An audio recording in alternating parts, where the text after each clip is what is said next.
شفاء لروحي وحبل المتين ورحمة قلبي وحصن الحصين. شفاء لروحي وحبل المتين ورحمة قلبي وحصن الحصين. وأمن حياتي وخير الدليل إذا تهت يوما مع الحائرين. فقرآننا هدينا والحبور وبشر يسلي الفؤاد الحزين. وفي الليل عند احتلاك الظلام سيبزغ منه الضياء. أعوذ بالله من الشيطان الرجيم. بسم الله الرحمن الرحيم. الحمد لله والصلاة والسلام على رسول الله وعلى آله وصحبه ومن والاه. أما بعد. Qarındaşlar, bugünkü dersimiz Sure Bakara'nın 61. ayeti. Yani Allah Subhanahu wa Taala ilgirki derslerge oxşaşlar bugünkü dersimiz Yahudilarga bergen nimetlerini esletme süpütüde bayan kılawatıdı. Bugünkü dersimizde esletme süpütüde bayan kılgandan başka ahli kitapninki birilgen yukarı nimetlerge qarta көрсеткен инкасыға ярыша берілген жазасы қандай қарлықларға қып қалғанлығы қатарлық мазмұнлар сөзленеді. Алла Субханаху ва Таала давадуда استعيذ بالله وإذ قلتم يا موسى لن نصبر على طعام واحد فادع لنا ربك يخرج لنا مما تنبت الأرض من بقلها وقثائها وفومها وعدسها وبصلها قال أتستبدلون الذي هو أدنى بالذي هو خير اهبطوا مصرا فإن لكم ما سألتم وضربت عليهم الذلة والمسكنة وباءوا بغضب من الله ذلك بأنهم كانوا يكفرون بآيات الله ويقتلون النبيين بغير الحق ذلك بما عصوا وكانوا يعتدون. دعوة الله سبحانه وتعالى. Yani öz vaxtıda sizler ey Musa biz bu bir xil tamaqqa sabr qılanmadık yani. Bu kun yevramliq bir xil tamaqni. Rabbing duo qilgan bizga zimindan chiqarayotgan, zimindan chiqadigan, zimindan unayotgan, ya'ni zimin undiradigan, ziminning ko'ktotlari, tarxamaklari, masalan, oldingi oyatlardan bog'i bu, ya'ni Sura Baqaraning 58-oyatida ziminning samsoqlari masalan, ziminning yesmoqlaridan, ziminning dan chiqadigan piyozlardan, bundan chiqirib bersin deb yerdan unadigan odatdagi ko'ktot saylarni da'vatidi yani. Musa alayhisalom bularga nasihat xarakterlik shaklda dedi, sizlar oddiy narsani yaxshi narsaning badaliga istayotamsizlar, ya'ni buni almashtiramsizlar. Oddiy narsalarni tilab kunda tushayotgan mizlik pak tayyor tamoqni qo'ldan beramsizlar sizlar deb bu shaklda nasihat qildi. Deb bo'lgandan keyin dediki, ihbitu misran. Sizlar ma qaysi bir shaharga kirsanglar, kiringlar. Sizlarga sizlar so'g'an narsa tushadi. Ba deb bularga shuni bilan xorliq bekitib etildi. Duribat degani ma arab tilida bildiganlar biladi. Daraba urdi degan ma'noda. Urdi degan ma'nodan boshqa bir narsaga bir muhrning bisilib ketishi, tutilib ketishi odatda ko'p hollarda tengi pullarni, oltin kumush pullarga pulning naqshlari, sansifirlari yozilgan shaklda urilib, tengi pulning ustida pulni ifodalaydigan ya ancha tenga ifodalaydigan bir naqshlar bo'ladi ya, ash naqshni urganni daraba deyiladi. Ya'ni bularning ustiga xorliq ashta putib etilindi, yezib etilindi yana. Wa ba'u bi ghadabin min Allah. Bularning oxirgi natijada erishgini ep qaytqini Allohning g'azabi bo'ldi bular. Ashuna ep qaytdi, chunki bular bu yuqoridagidek bularga xorliqning bularga putilib ketishi, dunyoda bular parcham puratulab, talan tarachulab, yurtlardan qo'g'lanib, nega bo'lsa xorlanib yashashning sababi, chunki bular Allohning oyatlariga inkor qilgan bular, payg'ambarlarni haqsiz shaklda o'ltirgan bular va bu xil shakldagi bularning jazolanishi, ularning osiyo'g'aliq tufaylidan bular haddan eshib ketgan deydi Alloh subhanahu va taolo. Nolan bugungi oyatda asasen Yahudilarning gapi bir yerga berib qoldi, ahli kitobning gapi. Bularning hammasi Adem alayhisolamning voqealigidan keyin boshlangan voqealik bizning mush surimizda. Adem alayhisolamning yaratilish ahvoli bayon qilinib, bizga yaratilish vazifasi bayon qilinib, Adem alayhisolam bilan shaytonninki tajriba hayotidagi ibbogan vasvisalari va ezish, tavba qilish, osiy bo'lish, mutakabbirlik qilish, Tövbe fursatining birilishi, dozaq mahkum qilinish qatorliq birlik voqealiklardan keyin insoniyatning davridan ma'lum bir davrda yashagan ahli kitoblardan bir o'rnakni bizga ma'lum bir voqealikni bizga berib Alloh. Musha oyat karimalar ham Musa va Banu Isroilga Allohning bergan ne'matlarini aslitish oyatlarining qatoridan biz ilgari manni salvani tilg'agan vaqtda bir tamoq degan qanday tamoq buni tegish qilgan tuqyan demak cho'g'ini bu yerda birilayotgan tamoq bir necha xil tamoq. Mende biz terence bindidik yani ettigeni bomdatdan keyin tong atgandan keyin kun chiqish bo'lgan aralıqda yupurmoqlarda paydo bo'ladigan Iroq tarafda bir xil terence bindaydigan bir xil uzuqlik qiladigan badanni energiya bilan ta'minlaydigan bir xil yemeklik dedik. Salvani bödünüge o'xshash qush dedik. Masalan, bular Banu Isroilga nisbatan bir tamoq hisoblangan bir xil. Xillik masalasi bir tamoq ma oyatda biz bunda bir xil tamoqqa deb bir degan lafzni ishlatishning vahid degan lafzni ishlatishi bu bir xil ifoda. Ya'ni terencebim bilen bütünninki her günü tekrar çüşe tamakni bir xil qilib qo'ygan. Yani bir degan söz odatda sanaqda tunji söz hem öyle bilimiz 1 2 3 4 deb boshlanadi. Yeni birisi qatilsa 2 oludu, yeni birisi shunga o'xshash birisi qatilsa 3 oludu. Demak, sonning tüp yıldız aslisi bir degan söz. Odatda bir söz yakkinlikni, yani bunda hamda qana tushundirsam buni bilasizlarga bir narsaning bir uqumini ifodalaydi. Bir narsaning yolg'izligini emas, bir uqumini ifodalaydi. Bu yolg'izlik bilan bir uqum degan qanday uqum desanglar qani?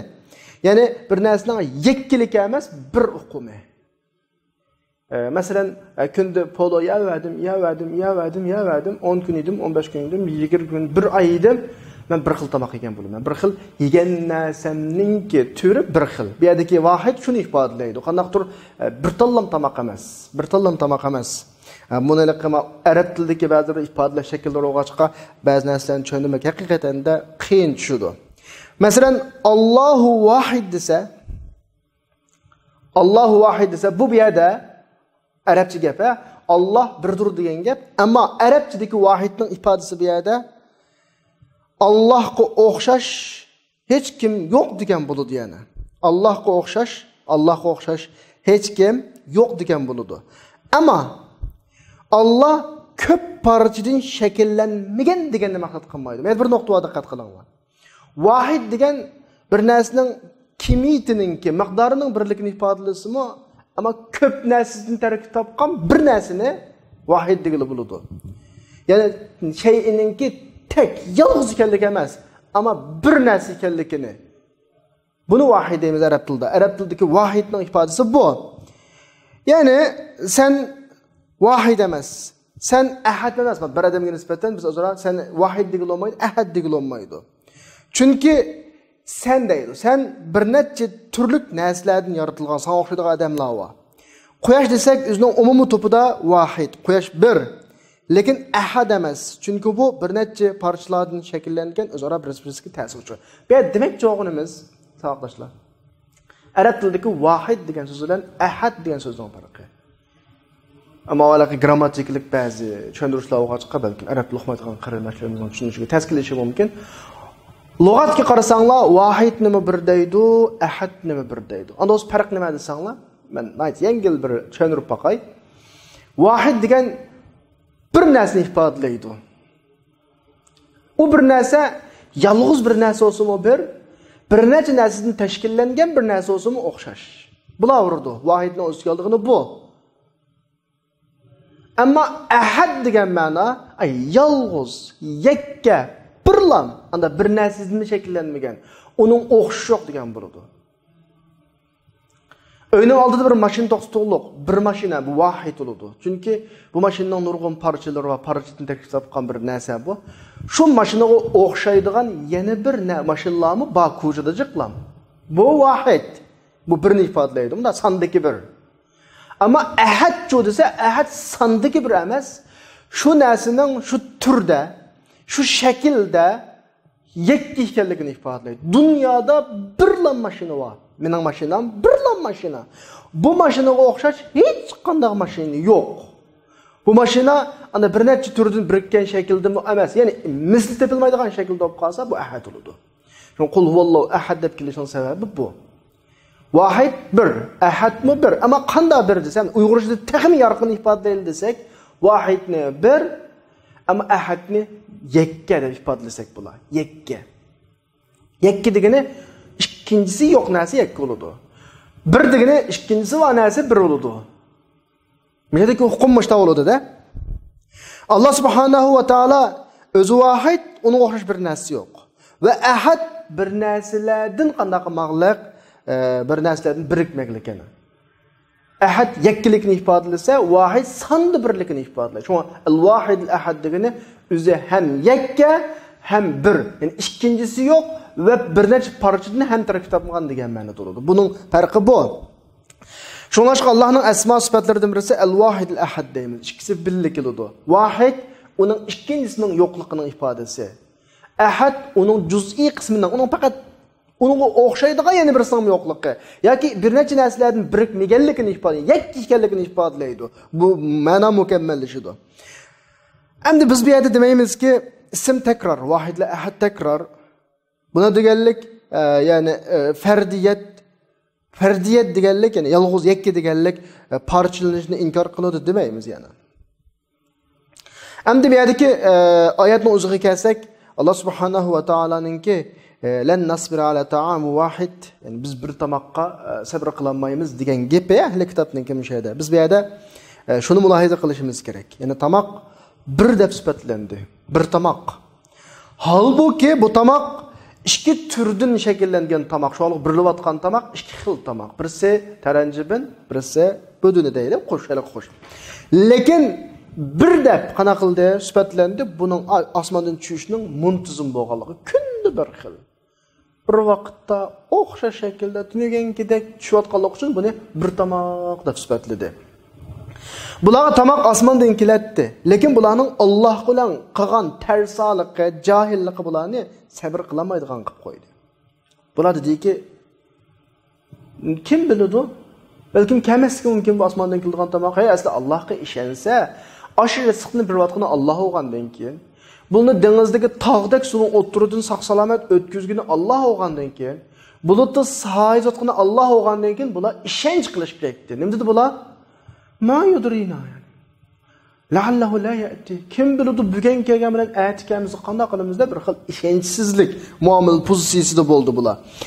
Ya'ni biz o'z qo'limiz bilan teriydigan, her vaqt bizning ko'z oldimizda turadigan da bir ishonch paydo qiladigan bir tamoq xohlaymiz. Biz o'zimiz qilsak dedi bular. Ya'ni xuddi mushum o'zlarining hammasi bularga yetmayotgandek bir xil tuyg'u bor bularda. Ya'ni bularga Allohning rizqining uzluksiz davomlashishiga ishonch berishga yetmayotgandek. Bular xuddi ko'rishni bu ashta xalqlar bu. Dedi o oyada yana arinalloh jahratan, bizga Allohni oshkor ko'rsatib qo'y. Lan nu'minu laka hatta naralloha jahratan, biz Allohni aniq ko'rmagan qadar iymon etmaymiz deb dedi bular. Mushta har narsani o'z ko'zi bilan ko'rmasa bir xil ishonch qilmaydigan bir mijozlik odamlar.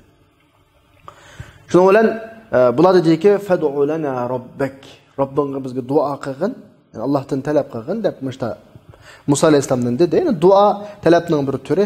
Yani Allah subhanahu va taolaning sizga bir narsa berishni talab qilib yuzlangan vaqtingizda siz duo qilgan bo'lasiz. Yani siz duo qilg'ichning xorligi bilan, duo qilinayotgan zotning azizligining oldida duo qilayotgan bo'ladi. Bir narsani berishni, ey Alloh bizga mana narsa basil deb duo qilganlik.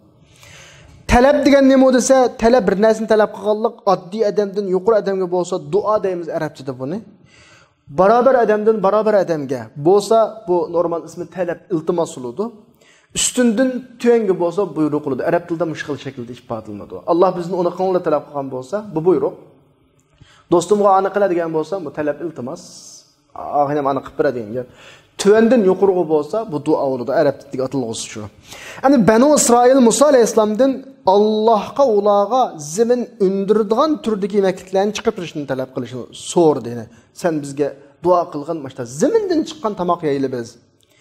Bular o'zi istavotgan bir necha turlik tamoqni qanaqa qilib sanadi bular. Falan pukun min baqliha va qissaiha va fumiha va adasiha basaliha deb uning tarixamaklaridan masalan, uning ismoqlaridan, uning piyozlaridan degandek bir qancha tamoqni sanadi-da. Amaliyotda bularning hammasi, lekin shu bular sanayotgan tamoqning hammasi Yani bu xil tamoqni yeydiganlar qul turidan ekanligini ifoda etgan bir. Yani bular falan pugun degan tamoqlar qullarning tamoqi. Shu davrdagi qullar yeydigan tamoq. Iniqki Ali Fir'avn bilan bilimiz oldingi qissalarda o'qidik. Fir'avn ila Banu Isroilni qul qilgan necha 100 yil. Banu Isroil shu xil tamoqqa kunib qolgan. Qaraganda mushaqarga vaqtida Banu Isroil qulluq hayotini yaxshi ko'rib, shuni bir xil huzur sanayotgandek. Bizga shu tamoq bo'ldi ekan deb anglashga qaraganda turmida 15-20 yil yotgan odam turmudan chiqib 2-3 oygacha kun emasmish. Turmuga qaytqisi kelib qolamış. Albatta bu haliqi azroq his tuyg'udish mumkin. Hech kimning turmuga qaytqisi yo'q. Banu Isroilning shu vaqtdagi kayfiyati 2-300 yil qulluq ostida yashagan, 3-400 yil qulluq ostida yashagan odamlar bo'lgandan keyin ko'zni Asad ota-onasi qul, o'zi qulluq yashadi, qulluq o'ldi, balları qulpati tug'ildi. Avlod, bir necha avlod qulluq bularning ruhiy vujudiga singib ketgandan keyin bularga bunda bir xil bunda xo'jayinlash tamoq buduna masalan meva go'shi degandek manda bir xil narsa bular bir xil sig'magandek ash oddiy narsalarni sig'inib qolgandek bular bir xil mesela ahvolda bu yerdagi ko'rinayotgani Alloh subhanahu va taolo bularning martabasini ko'tarib bularga taranjibin bilan buduna tushirib berdi. Lekin bular qullarning tamoqini avlo ko'rdi bular. Köktat degeni qanaqdir bu yerdan nuqul köktatlar maqsad emas. Lekin nima desa, g'olsiz o'simliklar va shuni maqsad qilyapti bu yerda. Masalan, bizning o'sunda bir yeydigan tamoqimiz bor. Köktat, turub, so'ng piyoz, girgir masalan. Tarhamak yo tarhamak masalan, bu tarhamakning bir turi qissa, degan qissa tarhamak degan gap.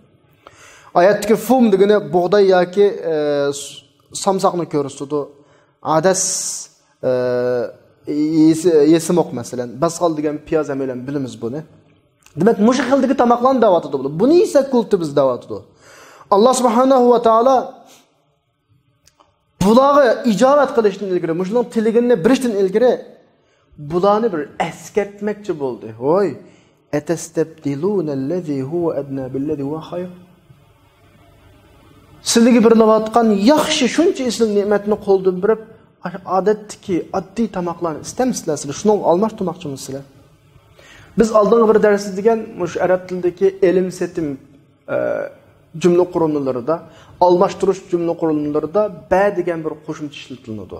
Bu ba qo'shimchasi nimaga ishlatiladi desanglar, pulning o'rnida ishlatiladigan bo'lakka ishlatiladi. Ya'ni men bir kitob bilan yana bir kitobni almashtirmoqchi do'stim bilan almashtirman. Menga nisbatan mening bir dig'inim bor, oladiganim bor. Men ishlatgan jumlada men bir dig'anga ba ishlataman. Oladiganni bevosita to'ldiruvchi sifatida akilman. Oyatga qarasanglar, atastabdilunallazi huwa adna. Oddiy narsani almashtiramizlar. To'ldiruvchi bevosita kelaydi. Ya'ni buni olamizlar. Billazi huwa khayr. Yaxshi narsa badilliga degani, yaxshi narsani birvetib, yaxshi narsani qo'ldan birvetib, oddiy narsalarga tegishamizlar deb ma'qul shaklda ifodaladi. Aniqlar bularning oddiy odatdagi tamoqlarni istigini aniq. Yani biz istibdol almashtirish sizni anglayotgan vaqtimizda shuni bilishimiz kerakki, ba tash qo'ldan birdigan narsaning ustiga kiradi. Odatda normalda bozorga borsak, ishtiraytu thawba bidirham deymiz. Kiyimni 1 tangaga sotib oldim deymiz. Biz birdigan tangaga ba kirgizamiz. Normalda arab tilida mana manch pulga oldim degan vaqtimizda pulning oldiga bani qo'shimiz qo'shimchini. Yani buning ma'nosi kiyimni olib pulni ba'dan degan gap. Ayni hozirgi oyatdagi allazi huwa adna billazi huwa khayrdagi ba kirgini bularning bir vatkini. Ba kirmagan bevosita kelgan to'ldiruvchi bularning og'ini bo'ladi.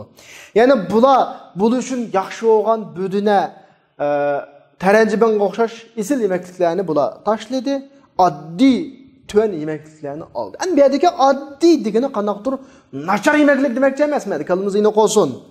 Chunki Allohning ne'matlaridan zimin undagan, zimindan chiqqan hech qanday bir ne'matni oddiy nacharda sifatlash bo'lmaydi. Lekin bu yerdagi oddiy degani Alloh berayotgan haliqi isil tamoqlarga nisbatan oddiy. O'zi nachar deganlik emas, juma. Lekin Alloh subhanahu va taolo sabab bilan yaratadi, bevosita buyruq bilan yaratadi. Dunyoning qonuni shu. Allah sebep bilen mi yaratıdı? Bevosita buyruq bilen mi yaratıdı? Allah bevosita buyruq bilen yaratqani şu kun, bol degan so'z bilan. yaratqını tabiiyki sebep bilen yaratqının yaxşı oludu. Nimişqa? Çünki bevosita yaratishning senin insanның hech qanday bir nimasi olmaydı, ish harakati süput olmaydı. İnsanның qo'ltiqqa ahvol olmaydı. Bu Allah'tan berilgan xolis ne'mat oludu. Ammo sebep bilen yaratishga kelsak, buningda senin insanның roli oludu. Sen bir narsalarni qilsa, masalan, ziyat eriysa, masalan, uruq chachsa, ama Allah'tan xolis kelgani, sen hech qanday sabab qilmasdan kelgani, tabiiyki ahiret ne'matlariga yaqin keladi bu. Allah oxiratda sababsiz kun degan bir og'iz so'z bilan biradi ya qiyomat kunisi. Mushunga yiqilishidir. Bu ajoyib bir ne'mat bu. Shuningdek Allah subhanahu va taolo sura Tahoning 131-oyatida "Va la tamuddanna aynayka ila ma matta'na bihi azwajan minhum zahratal hayatid dunya linaftinahum fihi wa rizqu rabbika khayru abqa." Oyatning oxirisida Rabbingning bergan rizqi yaxshi ham mangu davom qiladi. Tabii bu şunu düşünüş kerak. Allah sebep bilen mi birodi, sebepsiz mi birodi? Sebepsiz bergani acayip yaxshi. Yani Allah subhanahu wa taala dünyada bergan rizqni fitna deb sifatlaydi ma oyatda. Dünyada bergan rizqni, ahiretning rizqini yaxshi ondan deb sifatlaydi. Halbuki dünyada bergan rizqi, ahiretda bergan rizq mushu dunyodagi har rizq, hattoki harom rizqni Allah tarafidan beriladi. Allohdan boshqa rizq berguchi yo'q. Lekin rizqni harom qildigini nima desa, kishilarning oldirib, noto'g'ri harom yo'ldan elishi. Agar sabr qilgan bo'lsa, halol shaklda kildi rizq. Oldirib ketganligi, noto'g'ri yo'llarni, uslublarni ishlatganligi harom qilib qo'ydi. Amaliyotda hammasi Alloh tarafidan kelgan. Biz deymizki, rizq bergani Alloh. Lekin buni fitna rizq deb atadi, bir rizqni. Yana bir rizqni yaxshi deb atadi. Bu deganlik nima deganlik desa, Allohdan kelgan rizq sababsiz, bu tabiiyki daraja jihatda sabab bilan kelgan rizqni a'lo bo'ladi. Buni tushunish kerak. Demak, Alloh subhanahu va taolo atastabdiluna allazi huwa adna billazi huwa khayr degan vaqtida bu yerga ma'no nima bo'ladi desa, Alloh sizlarga bevosita bergan rizqni qaysi rizq?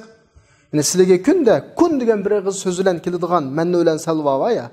Yani oxirat rizqiga yaqin bo'lgan. Mush rizqni daraja jihati tuvan bo'lgan, dunyodagi sabab bilan topadigan rizqqa almashtiramsizlar sizlar. Allohning bevosita berganini nimishga qabul qilmaysizlar sizlar deb mana da'vatdi. Ya'ni Banu Isroil bu ayblashni yuqoridagi atastabdiluna allazi huwa adna billazi huwa khayr degan ayblashni qabul javob bermadi buning Banu Isroil. Çünkü bularınki mijazi bu. Allah subhanahu wa taala bularga dediki, ihbitu misran fa inna lakum ma sa'altum. Yani sizlar bular turavergandan yo'q biz ashta qilsak bo'ldi. Va bu tugab qoladi bu kunda kelavermaydi bu degandek mana gapni qilgandan keyin tamam o zaman. Kiringlar sizlar xalqan shahardan biriga kiringlar. So'g'ininglar bo'ladi sizlarga. So'g'ininglarga erisizlar dedi. Bu gapning bularga deyilishi ihbitu misran fa inna lakum ma sa'altum. Xalqan shaharga kiringlar, sizlar so'g'ining istigininglarga erisizlar deyishi. Chunki bular ashta talabga isror qilib davom qildilar. Yani biz ashta qilsak bo'ldi, mashta qilsak bo'ldi deb ching turib oldi bular. Halbuki Alloh subhanahu va taolo ularga tushayotganninki talab qilayotganini yaxshi ekanligini bayon qilgan turuqlig'im bular, "Ya, biz ashta qilsak bo'ldi" deb lamtudi bular. Biz bu yerda shuni mulohaza qilishimiz kerakki, ma oyatga qaraylam, azroq grammatikalik bir nimalar va mulohizlar va oyatda o'qiyotgan vaqtimizda ihbitu misran deb o'qidik. Arab tilida yani bizning bilishimizda Misrda bir davlat va hammanglar bilasizlar. Buni arab tilida tanvinlik o'qimaydi. Misran, misrun yoki misrin degan shaklda o'qimaydi. Misra, misru bunday shaklda o'qiydi. Misrim o'qimaydi hatta. Buni biz arab tilida g'ayrimunsirut deymiz. Lekin oyatda misran deb tanvinlik keldi. Misr degan so'z Qur'oni Karim kelgan vaqtda tanvinsiz keladi boshqa yerda. Yani Mısır'ın bir şeref bo'lishi mumkin. Mısır'ın bir şeref ulug'ligidan Qur'oni Karimda nurg'un qatim tilg'alingan Mısır. Hani Mısır'dan şu biz bilgan Nil vodisiga joylashgan haliqi davlat maqsad qilingan vaqtda tanvinlik kelmaydi. Qo'sh o'qilmaydi bu vaqtda. Masalan, Qur'onda tilg'alingan bir qancha degan Misr bor. Tabawwa liqawmikuma bi Misra buyutan bi Misra tanvinsiz. Alaysa li mulku Misra tanvinsiz. Sura Zuhrab'da, aldığınqısı Sura Yusuf'da, andaki Sura Yusuf'da yana ve qala allazi ishtarahu min Misra tanvinsiz. Yine Sure Yusuf'un özde 99. ayette udhulu Misra inşaallahu aminin. Misra. Bunda şekilde keledi. Bu tenvinsiz kelgeni biz biladigan Misr dövletiga qaratiladi. Yani Misr dövleti yuqorqi oyatlarda tenvinsiz tilga ilindi. Bayat o'qib o'tdik hammani. Ammo biz ketayotgan bu oyatda ihbitu misran deb tenvinlan tilga ilindi. Endi ma Misr İbayattanqı 4 ayatda biz o'qigan 4 oyat tilangan Misr şumu? Yani şu hozirgi biz biladigan Misr dövleti şumu? Desa biz yo'q u emas. O Misr emas. Ma hozir oyatdagi ihbitu misrandagi Misr ma'liq biz biladigan Misr dövleti emas. Nimishqa? Chunki g'ayrimusrif bo'lgan narsa g'ayrimusrif bo'lgan alimiyat ayollik deb sabablar bo'ladi bu nahviyda. Ma'lum bir taraf rayon yoki ma'lum bir o'rinni ulab qolsa, bir qatim bir buqa deb ayrimda arab til shaklida mulohaza qilsak, buqa yoki makon deb ikki xil so'zga ta'bir qilinadi. Buqa bo'lib qolsa muannasga qolib qoladi, makonda bo'lsa muzakkarga qolib qoladi. Buqa bo'lgan vaqtida g'ayri munsiriflikdan cheklangan alam bo'ladi, makon bo'lgan vaqtida alamiyat yo'q, ayollik bo'lmaydi. Endi makon bo'lgan vaqtida ba'zi yerda alamiyatmi bo'ladi, ahmiyatmi bo'ldi, lekin Alloh subhanahu va taolo uni Qur'oni Karimda munsirif qildi. Nuh, Lut, Shuayb, Muhammad, Hud alayhisalomga o'xshash. Musulmonning hammasi asli munsirifdan shakllanishgan, lekin munsirif bo'ldi. Biz grammatikalik masalalar, arab til bilmaydigan yoki grammatik qilmaydiganlar diqqat qilmasanglar bo'ladi, ya'ni o'tkazsanglar bo'ladi. Ya'ni Qur'oni Karimda Nuh, Lut, Shuayb, Muhammad, Hud degan mana shaklda munsirif shaklda keldi. Demak, ma ihbitu misran degan ma'dagi Misrninki Musha Misr hukm davrida Misr Fir'avn yashagan Misrni maqsad qilingan bo'lishi mumkinmi yana? Mushu oyatdagi ihbitu bayatmizda to'q. Hozir biz Misrda tunaydigan davlat bo'lib qolsa, tanvinsiz keladi. Lekin biz o'qiyotgan oyat tanvinlik. Endi xuddi Lut, Nuh, Muhammad, Salih o'xshash payg'ambarlarning ismining hammasi munsirif bo'lgandek, Misranmi munsirif shaklda mush davlat bo'lishi mumkinmi? Ya'ni Fir'avnning hukm vaqtida shu Musa alayhisalomga Bani Isroil yashagan shu Misr shu bo'lishi mumkinmi? Desa, ya'ni ma'no ikki xil.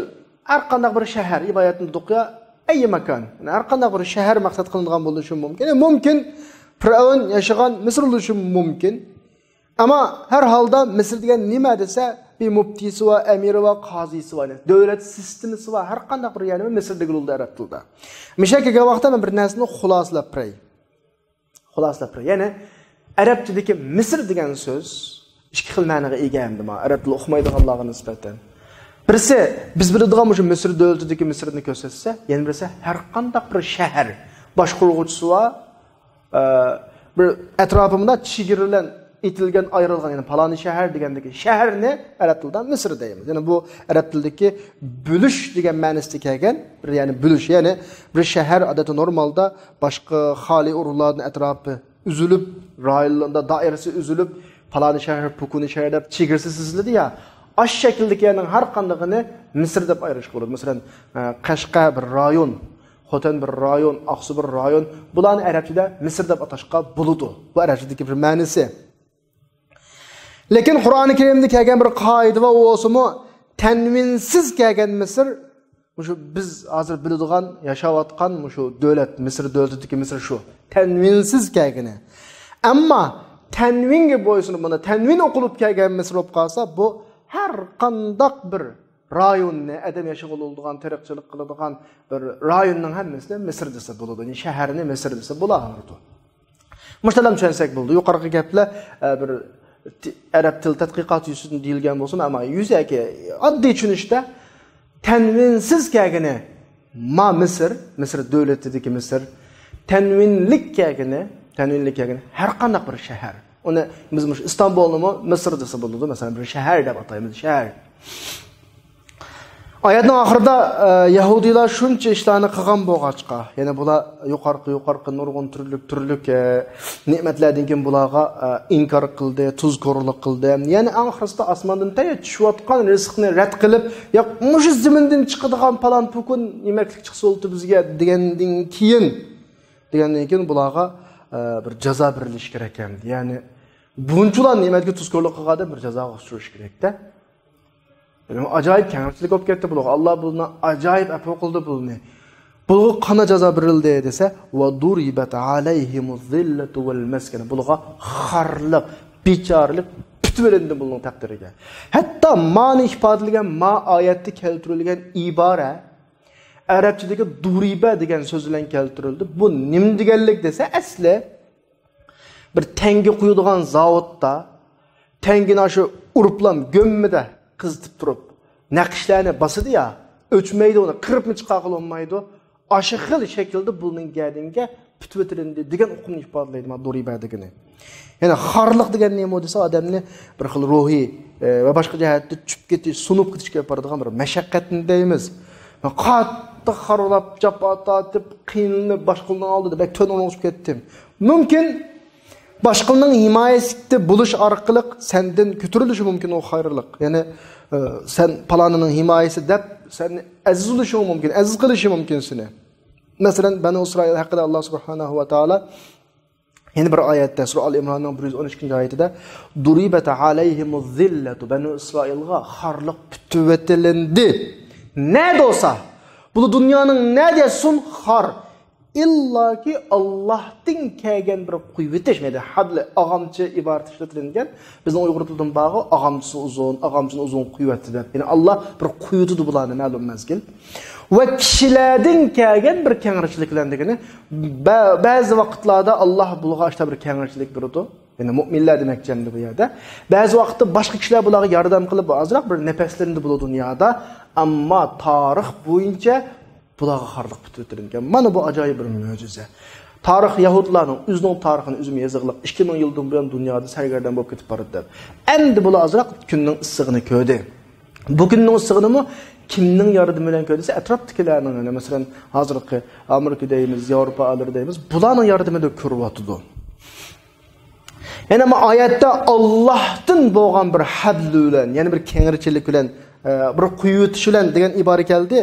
Bu Peygamber Aleyhisselam ular bilan Madinada sulhilashgan vaqtida bo'lgan. Sulhilashib bular sulhi himoyasida yashagan. Ya'ni Allohdan bo'lgan bir kengirchilik bilan degani Rasulullohning quli bilan yoki mu'minlarning quli bilan demakchi. Endi kishilardan bo'lgan bir kengirchilik, bir quyutish bilan degani, ya'ni kuchli davlatlarning himoyasida yashaydi bular. Masalan, Amerika Qo'shma Shtatlarga o'xshash. Bular demak, bular bilan sulhilashib, bularni sulhi ostiga olsa Amerika bunu aziz qilib yashaydi, aziz ulab yashaydi bular. Ammo shunda Amerika bunu tashsin darhol xarlashidi bular. Yani küçük devletler bunu taşlasına darhol xarlashidi. Chunki Yahudilarning taqdiriga xarliq shaklda yashash bitilib ketgan insonlar. Va duribat alayhimuz zillatu degani, yani bu yerda nihoyat kuchli darajada bularga bitvetilindi, besilindi degan gap. Ya'ni bitilish xuddi pulning ustiga, tanganing ustiga ro'shan shaklda bitiladi ya. Onun rakamları tengin üstüge mançı lira, alçı lira, ançı dirhem, mançı dirhem degandek buna besiledi ya. Aşınonga o'xshash buluğu bütüvetildi demekçi. Adet Arap tilida duribat fi Mısr deb qo'ydi. Bazı pullarni Misrda besildi debchi Misrda. Duribat degani quyuldi degan gap, yani bitildi degandek gap. Yani ma tanga nihoyat kuchli darajada uyush orqali, texnik orqali bunda qizib turib gapida besib mühürlenedi bunda adette normal. Xuddi tümür tamgılı, mühür, pulat tamgılı o'xshash. Mushkil iborat ishlatilgan. Yani demekçi o'g'ini kuchli darajada bir ularning xarligi bekitilingan. Nihoyat oshkor, ro'shan shaklda qolgan bu Yahudilarning xarligi buni uchranmaydi bular deydi. Endi val maskan degan nima bo'lsa, shakl jihatdimi buning bechorligi.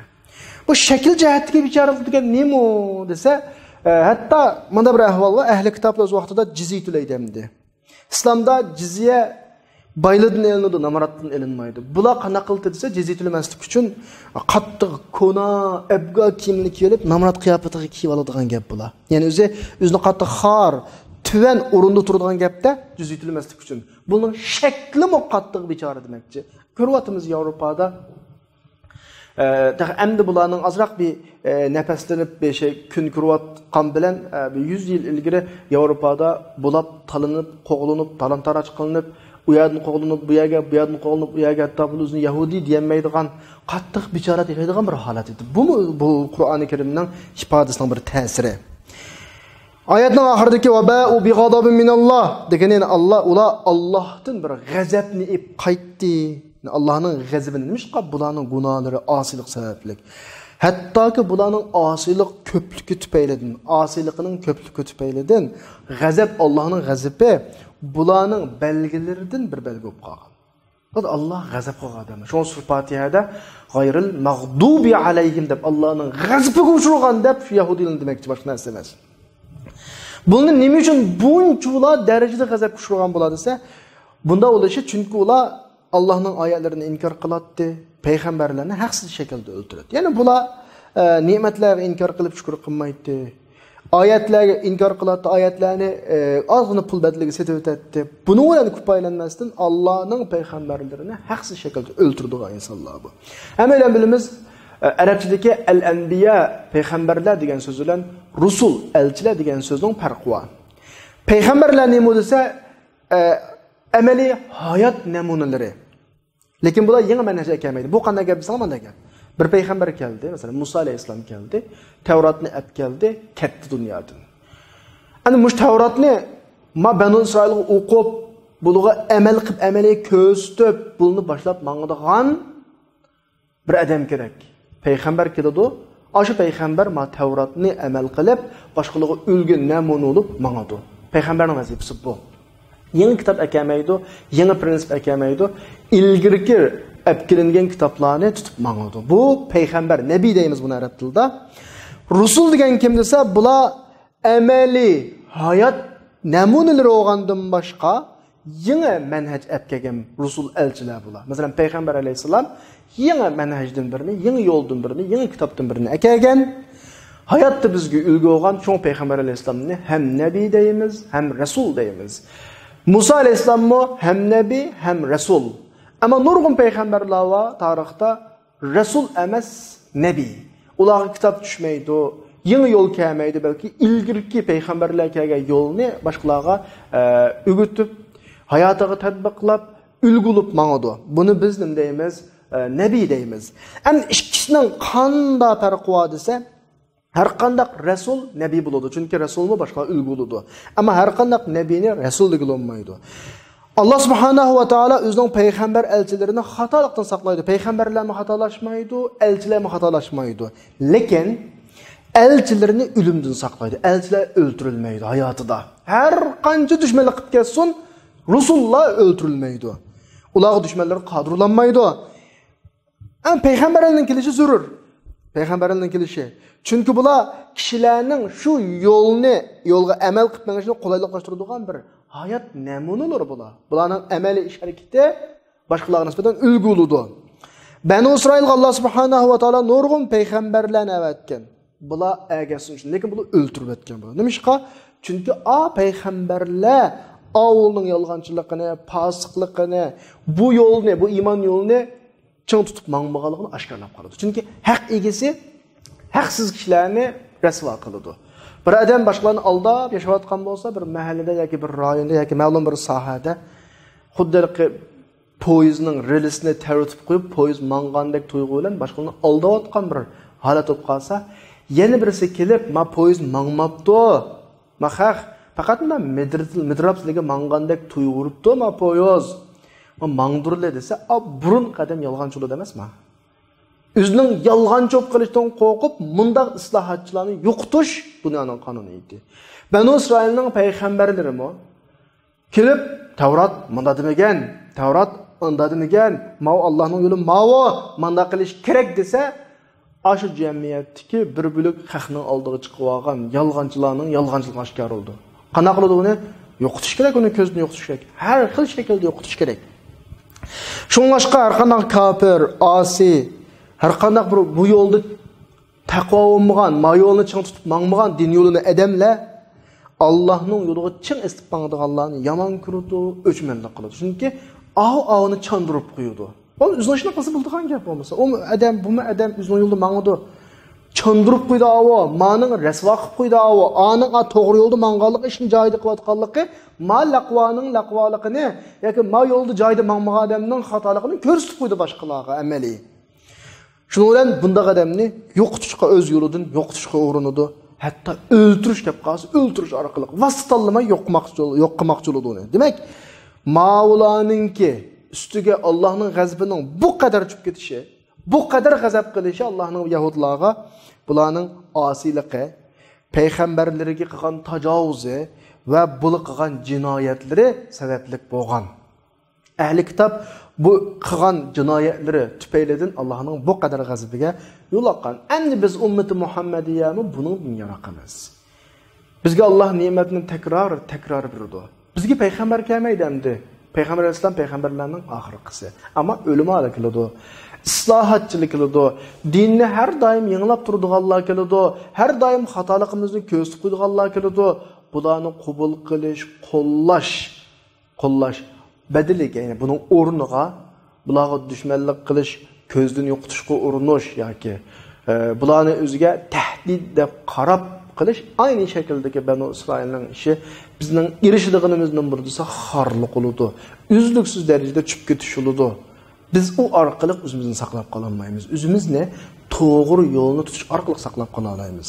Alloh hammalarni Banu Isroilning qilgan jinoyatlarini qiladigan, shuning bilan Alloh subhanahu va taolaning Banu Isroilga bergan jazosiga uchraydigan kishilarni qilmasin. Allah o'zining rahmatiga muyassar qilsin. Va axiru da'vana alhamdulillahi robbil alamin.